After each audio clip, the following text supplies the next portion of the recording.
Well, the Chief Constable was perfectly clear. This was the IRA that committed this murder. They do exist. They're still in business. And that, of course, is bad news, because part of the peace process was supposed to be their eradication, their disappearance. So, you know, it's that has sparked this current crisis.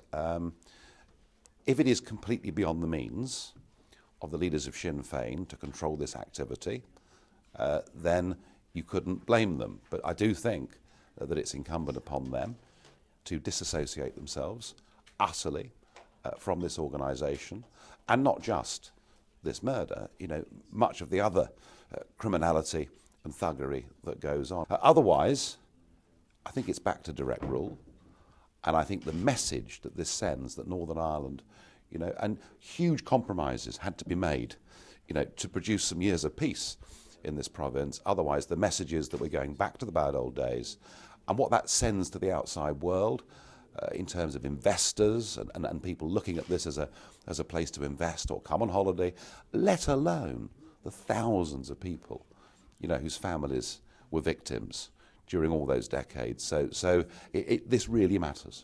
Well, it can only get back on track, you know, if we get this level of acknowledgement from Sinn Fein and this disassociation from Sinn Fein, and that to be accepted in good faith by the DUP and the Unionists. If that doesn't happen, then it's back. I think it is back to direct rule. I think, you know, to face the prospect of 35 weeks of the suspension of devolved power, yes, bad news. I think what you've seen in the last 24 hours is the whole Schengen system begin to break down. Such is the massive overload of people who've been encouraged to come to Europe, firstly by the European Commission, secondly by Chancellor Merkel last week. I've been deeply critical of this now for over 6 months. And we're not even talking, you know, about genuine refugees. The vast majority of people who are coming are economic migrants. And you can't blame people for wanting to leave Somalia or Nigeria and come to Germany or come to richer countries. But it's precipitated a crisis that I think within the EU is an even bigger, more fundamental crisis than that's been caused by the euro.